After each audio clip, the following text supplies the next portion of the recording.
You're with Julian on the Brown Note and a review of Guy Ritchie's The Covenant, the stupidest named film of the modern era. So there's another film called The Covenant, so they just changed it. They should have just picked, like, at the end of the film, they show different variants of words for the covenant, like bond, obligation, and so on.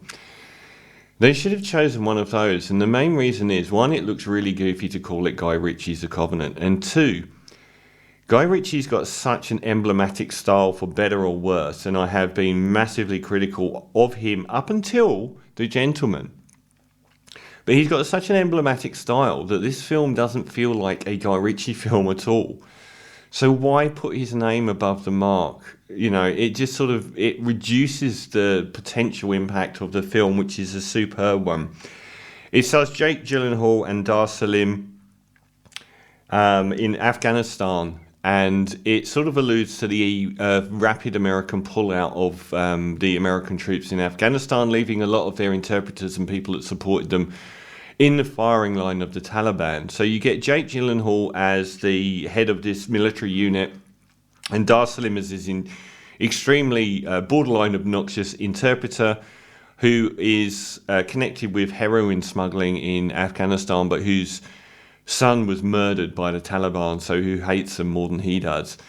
And they go into this environment where they find this huge arms cache for the Taliban, and he's already Dar Salim's already proven his worth as somebody that really knows what he's talking about and whose judgment should be respected. And Jake Gyllenhaal and he form this really sort of aggressive bond, and all hell breaks loose when they find this arms cache. They come under attack by hundreds of Taliban fighters.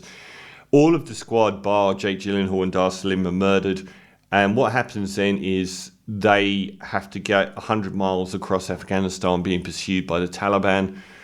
And Jake Gyllenhaal gets seriously injured, and Dar Salim basically carries him to safety. And he's unconscious and wakes up in America. By which time the Jake Gyllenhaal character wakes up in America, by which time he realises that Dar Salim's been left behind by the Americans, and the rest of the movie is him struggling against American bureaucracy to try and get back to Afghanistan to rescue Dar Salim and his family and give them American passports. Now, I think these last... I've slagged off Guy Ritchie's films so much, but the last four is undoubtedly his best run of films, and this continues it. So, like, the nadir was probably around King Arthur and that whole era, but he came back with The Gentleman, his best film, writing-wise. It was superb. Wrath of Man, the Jason Statham star, was a bit of a missed opportunity, but it wasn't a bad film. A lot of Guy Ritchie's films have been terrible.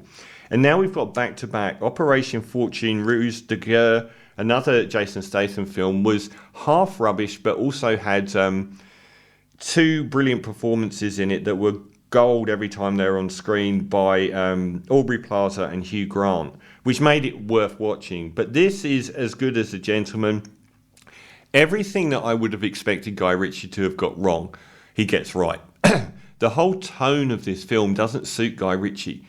Like this quite serious, straight war film. He gets everything tonally right, visually right, sonically right, and the mood of the actors has nothing to do with any Guy Ritchie film I've ever seen. The lead pair of Jake Gyllenhaal and Dar Salim are superb. Both great performances, and they work really well chemistry-wise together. The battles are pretty insane and extremely sort of kinetic and bloodthirsty, and it's really well done. Like the shooting of Afghanistan at night and in the wilds is really good, and I thought there's a real hard edge to it. Jake Gyllenhaal is like burning through this film as someone that just won't give up on he feels he has an obligation to the guy that saved his life to go up against incredible odds to try and get him free. It's a great film. Impossibly, it's a great film because there's nothing Guy Ritchie about it. Even The Man from U.N.C.L.E. was so Guy Ritchie in the dialogue and the jokiness. All of that's gone here. It's absolutely straight down the line. And the only flaw I felt is that the whole incredible slow burn building to this amazing climax of the first hour, which is where Jake Gyllenhaal is finally rescued from the midpoint in the movie, serves so much as an entire movie on its own that sort of the rest of the midsection, after the midsection where he's back in America, kind of deflated things a bit.